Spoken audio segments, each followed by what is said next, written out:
warahmatullahi wabarakatuh. Alhamdulillahirrabbilalamin. Asyhadu an la ilaha illallah wa asyhadu anna Muhammadar Rasulullah. Allahumma shalli ala Muhammad wa ala ali Muhammad.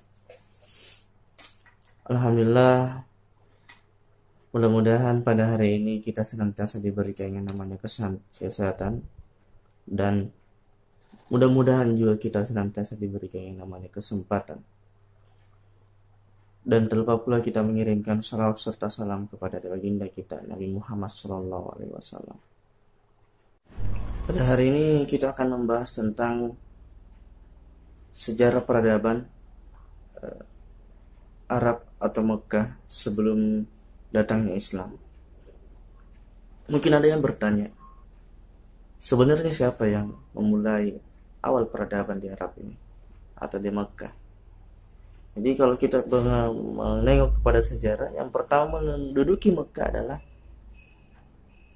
istri dari Nabi Ibrahim dan anak dari Nabi Ibrahim, yaitu Siti Hajar dan Ismail. Jadi di awal-awal peradaban Mekah, kondisi di Mekah itu adalah gurun pasir, dan terletak di antara gunung-gunung. Salah satunya adalah Bukit Safa dan Marwah, yang mana pada saat itu ditempati oleh Ismail dan ibunya, Ismail alaihissalam dan ibunya. Dan belum ada penduduk-penduduk yang menempati gurun tersebut, dinamakan lembah gurun. Lalu bagaimana awal mula ada penduduk yang menempati kota Makkah selain Siti Hajar dan Ismail alaihissalam? Singkat cerita, telah ditemukannya atau munculnya air Zam-Zam atas pertolongan Allah Subhanahu wa taala. Suatu kisah, ada seorang jumhur yang lewat bersama kelompoknya, ingin mencari air dan menempat di sana. Jadi setelah dia menemukan air, yaitu sumur Zam-Zam, dia meminta izin kepada orang yang pada saat ada di tempat itu, yaitu Siti Hajar. Lalu apa kata Siti Hajar? Engkau boleh meminumnya tapi tidak boleh memilikinya. Nah, maka sampai sekarang kita itu bisa meminumnya. Jadi itu awal mulanya kenapa bisa ada penduduk di kota Mekah, yang awal-awalnya memang gurun, lembah, tidak ada penduduk. Kawan, pada saat itu kering sekali. Bahkan ada yang mengatakan kalau sekali hujan maka pasti akan banjir, karena dia terletak di antara gunung-gunung. Maka sering terjadi banjir kalau hujan. Setelah penduduk itu beristirahat, mereka juga menempat di wilayah tersebut. Dan singkat halnya, Ismail beranjak dewasa dan berbaur dengan orang-orang tersebut. Bahkan menikah dengan orang-orang tersebut. Orang yang berasal dari suku tersebut. Nah, hingga berlanjut kepada suku-suku di masa menikahnya Ismail atau mempunyai keluarga. Di situ juga berlanjut yang namanya keturunannya, hingga ada keturunan yang dikatakan yang paling di bawah, Quraisy, Bani Hashim, hingga sampai ke Nabi Muhammad SAW. Singkat cerita, ada dikatakan masa jahiliyah. Mungkin ada yang bertanya, sebenarnya kebodohan apa yang terjadi di Arab tersebut? Kenapa dikatakan masa jahiliyah? Jadi perlu kita ketahui bahwasanya pada masa itu jahiliyah yang dimaksud adalah jahiliyah keyakinan. Kalau kita mengatakan jahiliyah dia bodoh, tidak. Karena pada saat itu peradaban sangat berkembang sebenarnya. Kenapa bisa dikatakan zaman jahiliyah atau bodoh tentang keyakinan? Awal-awal memang dia pada saat zaman Nabi Ibrahim dan Ismail, semua tetap memegang teguh yang namanya tentang ketahuidan, tentang keesaan Allah. Dia masih meyakini tentang Allah. Hanya saja setelah dalam sejarah, kalau kita membuka buku Sirah Nabawiyah, terdapat kisah bahwasanya pernah ada suatu orang dari negeri Syam, dia membawa patung. Jadi ada orang yang dari kota Mekah pergi ke kota Syam. Pada saat itu memang kegiatan orang Mekah itu senantiasa berdagang. Dia dari kota Syam, kalau tidak salah, dia membawa patung ke kota Mekah, lalu dipajang di sekitar Ka'bah. Seiring zaman dia keyakinan pun mulai berubah. Pembuatan berhala yang dipasang di Ka'bah, dan ketahui dan mulai menyusul. Dan sedikit di antara orang-orang Mekah pada saat itu masih meyakini tentang ketahuidan. Salah satu orang yang masih berpegang teguh tentang ketahuidan atau keesaan Allah, yaitu adalah kakek Nabi Muhammad SAW, yaitu Abdul Muthalib. Lalu bagaimana kondisi atau karakter masyarakat pada zaman jahiliyah tersebut? Kebiasaan-kebiasaan yang dilakukan pada zaman jahiliyah tersebut, salah satunya ya banyak orang-orang Arab yang gemar minum khamar. Yang kedua, ada kebiasaan mengubur bayi perempuan. Karena dia berpendapat perempuan, jika lahir bayi perempuan, maka itu akan menjadi aib baginya. Kenapa bisa menjadi aib baginya? Karena orang Arab pada saat itu hobi berperang. Jadi pada zaman jahiliyah itu hobi berperang. Dia fanatik dengan kesukuannya. Dan jika terjadi perang, kekalahan besar yang terjadi pada suku yang kalah, anak perempuannya akan diambil dan dinikahi oleh orang-orang yang memenangkan peperangan tersebut. Makanya orang Arab pada zaman itu sangat malu bila ada anak perempuannya yang terlahir, karena dia menganggap bahwasanya dia akan menjadi aib.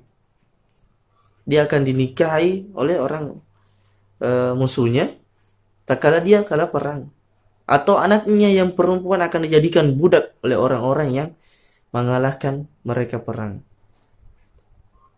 Salah satunya bisa dikatakan dia mempunyai syirik dalam pada saat itu. Jadi pada saat itu orang Arab sangat tinggi malunya. Kalau kita menengok kepada kebudayaan Sulawesi Selatan, ya kita bisa mengatakan itu adalah bagian dari syiriknya. Beberapa lain yang bisa kita lihat dari kebiasaan orang-orang Arab, yaitu adalah dia punya kebiasaan mengoleksi budak. Jadi pada zaman itu orang Arab di Mekah punya kebiasaan yang namanya atau kebudayaan tentang perbudakan. Orang yang tidak mampu membayar hutangnya akan menjadi budak bagi orang-orang yang kaya. Jadi orang yang strata atau tingkat sosial tertinggi pada saat itu adalah orang yang banyak budaknya. Ya. Jadi semakin banyak budaknya, maka orang Arab pada zaman itu merasa bahwasanya dia berada di kelas tinggi. Beberapa kebiasaan yang lainnya adalah tentang minum khamar, perzinaan, banyak dan lainnya. Pembuatan patung, penyembah berhala. Itu adalah kebiasaan-kebiasaan pada zaman sebelum adanya Islam. Apalagi tentang perjudian. Jadi kebiasaan jahiliyah yang lagi orang Arab adalah tentang perjudian. Lalu mungkin ada yang bertanya, lalu peradaban kejayaan apa yang dicapai orang Arab pada zaman itu? Jadi dia pada zaman itu orang Arab terkenal dengan syair-syairnya. Terkenal dengan syairnya. Terkenal dengan ukiran-ukirannya. Peradaban. Jadi pada zaman itu tidak semena-mena sebenarnya kita bisa mengatakan bahwasanya di Arab pada zaman itu gobrok terhadap karya. Tidak. Sifat orang Arab itu yang fanatik, yang keras, ada sifat baiknya juga. Salah satunya dia itu adalah orang yang menepati janji. Dia juga bila ada tamu, dia senantiasa menyambutnya. Dia akan menjamu tamunya dengan mewah. Apalagi kebiasaan orang Arab yang baik pada zaman itu hingga zaman ini masih dilakukan, yaitu adalah cinta tanah airnya. Dia rela berkorban untuk sukunya, untuk mempertahankan harga dirinya. Itu cinta tanah air. Apalagi ada juga tentang kebiasaan hukum potong tangan pada zaman itu sudah ada. Jadi hukum potong tangan ini berlaku sebelum adanya Islam sudah berlaku. Bila ada pencuri, maka hukumannya adalah potong tangan. Jadi tidak heran sampai sekarang itu masih ada. Dan diterapkan juga oleh hukum Islam, yaitu yang dinamakan qisas. Selain itu ada juga tentang penghormatan tempat-tempat dan bulan-bulan yang dimuliakan. Jadi kayak seperti bulan Muharram, pada bulan itu orang Arab menganjurkan, dilarang adanya kekerasan.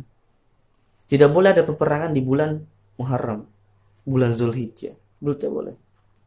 Itu salah satu kebiasaan-kebiasaan baik pada zaman jahiliyah sampai sekarang masih diterapkan. Dan kita sebagai orang solusi juga mengikuti hal tersebut. Kita mensakralkan bulan Muharram tersebut juga. Maka tidak heran sebenarnya ada kebaikan-kebaikan pada zaman jahiliyah tersebut dan sampai sekarang masih berlaku hingga sekarang dan tertular juga kepada kita. Kembali kita kepada tentang bagaimana kejahilian pada zaman sebelum Islam. Jadi ada suatu kisah saking jahiliyahnya atau kebodohannya tentang keyakinan atau tentang religius atau tentang agamanya. Umar pernah menyembah roti. Saking lucunya,